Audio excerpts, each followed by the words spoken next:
go in there and do it. I know our kids will appreciate that, and I think as a result, they'll play really hard for us. And last one I got, Kansas State undefeated had a win over Wisconsin and Iowa. Do you wish you would play them last? I mean, is that set up perfectly that you're playing them the last game, or does it really matter when you're in this type of setting? Day 3 of 3, you're going to be playing on adrenaline anyway, so it's probably good that you're facing the team that'll probably end up being ranked this week after their 2 wins that you just mentioned.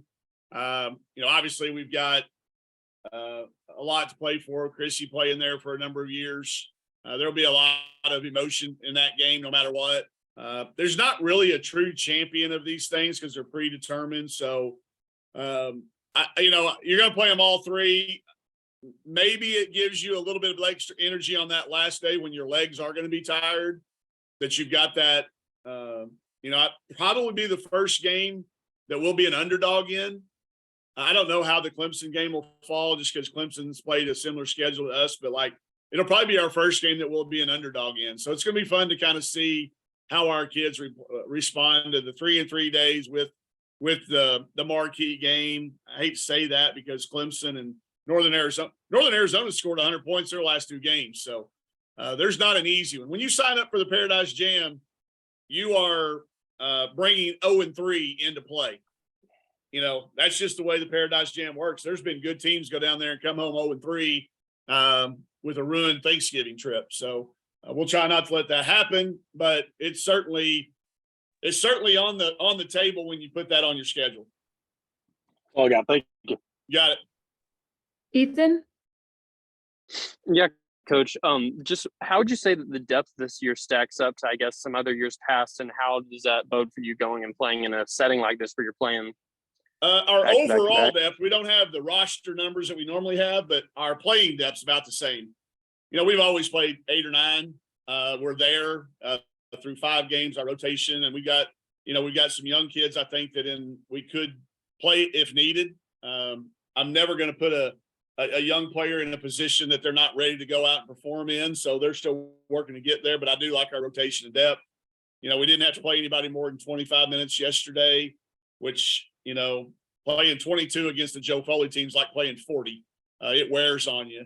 So we're off today. We'll be very light tomorrow with the travel. So I think we'll be fine. I like where we're at minutes played. I like how we've managed practice. Sometimes how you practice has as much to do with being able to play those games. I do think we have a good formula for that. We'll see how this group of kids reacts to it. Yeah, and then all else that I have is yesterday was the second straight game that you've ended it and said felt like it was your most complete performance yet. Just what do you think about the way that the team's kind of coming together and starting to figure out some things? It's more to do with how they're talking to each other in huddles.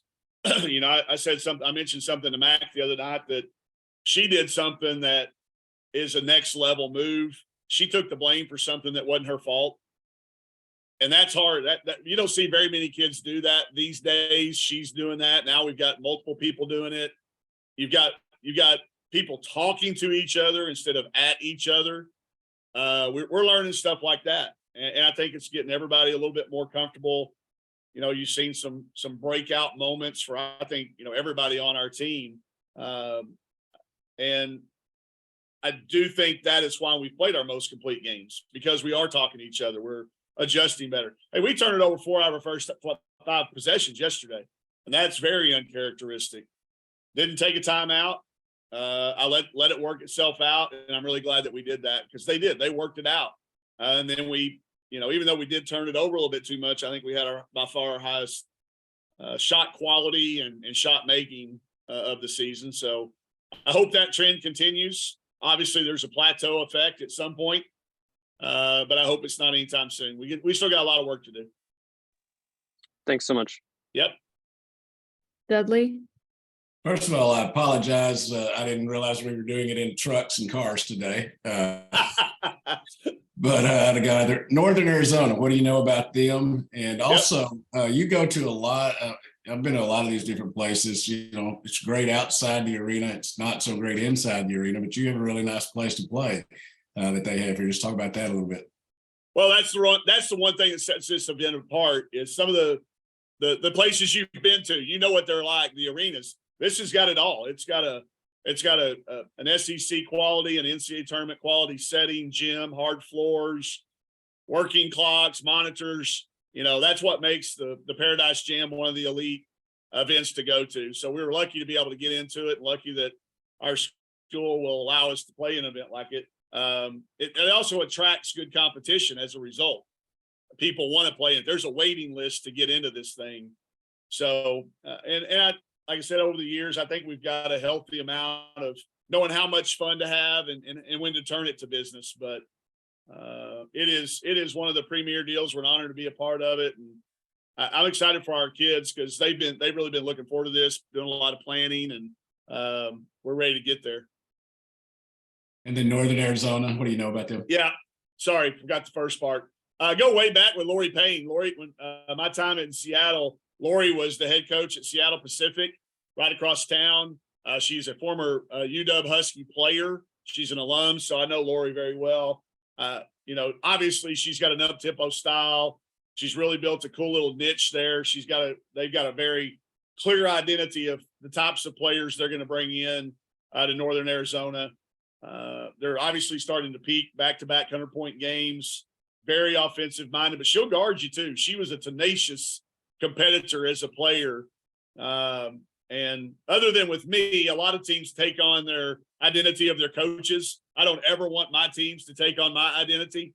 But in her case, it's a compliment.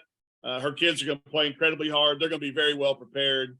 But she is somebody that I built a lot of respect for during my time in Seattle. I don't know a lot about their strategies yet. I haven't started watching that. I'll do that here as we're off today and we'll travel tomorrow. But all you have to do is look at the box score to know that they're going to try to play up and down, which typically we like. But sometimes when you've traveled like everybody's traveled, the team that adjusts the quickest is the team that wins those first couple of games. Last thing, you got a couple of recruits in there, and at the very end, just talk about overall about the quality of the class. Well, those two kids, when we started peeling back, return and what we need and what we've got right now on campus, it was clear that we with just 12 players on our roster, and for sure returning. I don't know what we'll look like next year, but depth numbers was important. So Christina Sanchez was initially recruited to go to Ohio State and had made a verbal commitment. That's my buddy. That's Kevin McGuff, a friend of mine. And he makes a call. We were talking about her. And I was, a little jealous he was able to get her. First of all, he went to Spain like 4 times to see him. But then there was some issues with some of the transcript stuff. So he called and said, hey, I don't think we're going to be able to get this kid in at Ohio State. You should really recruit her. She's your type of kid. And the second you see her, you knew that. So Coach Todd did some legwork, got us on some Zooms, got us connected to the family. Then Lacey and Pauline worked their magic on an official visit to deal with a language barrier, a mother and father who both are players. Her mother still plays actively in Spain. There's a language barrier. They don't speak the English. They understand English way better than I understand their language, but I had an unbelievable visit and was able to get Christina to come. She's she's a dynamic 6-footish defensive rebounding, slashing type kid that we love to have in our program, SEC athlete. And then another, because of our relationships, Pauline gets inducted to the Jones Community College Hall of Fame. This is where Alexis Tolfree played. Conversation turns to, hey, we got this kid that she's y'all's kind of kid. And when I hear that, I love it because that means everybody knows our kind of kid. Recruiters out there, evaluators, coaches, they know who to call us about and who not to, and they're like, this is your kind of kid. So Pauline called and said, hey, coach, I can stay down here and watch her the next day, get an extra day and meet y'all in Pine Bluff and really coming back. And so we did that and she loved her. We got her on a visit. We all loved her as to fit in our locker room. She's a combination between Slocum and Alexis and Ramirez. So that'll give our fans kind of a what her game is like, and just kind of a kid that's going to give us another dynamic player out there on the perimeter to go in that. Everybody in that class is different. Like they were all here, which was great because, you know, Talia and them were in on the visit and they were coming in on the tail end up. So we had all 5 kids here overlapped and you could literally put them together as a team. There was a player for every position. None of them are going to be competing for playing time with each other. They're going to be competing with upperclassmen, and just it's got a. I could care less what anybody ranks it. I could care less. I want that for Pauline and Lacey and their career because they like to, you know, that's a big thing in the recruiting world to have a ranked recruiting class. But most people didn't even know we signed them, and that class was still ranked. I think you add them in there, which again, like I said, I could care less whether we do or we don't. That class moves up to a top 10 class, and I'm proud of our staff for achieving that. But I just like them as kids. I can't wait to get them here and coach them. Well, as having graduated from up here, a degree from the University of Arkansas is better than one from the Ohio State University too. I told McGuff that, and he did. We agreed to disagree on that one, but we worked it out. Thanks, man. You got it. Anyone else have any more questions? All right. Happy sounds good. Thanksgiving, everybody. See y'all Thank you. next week.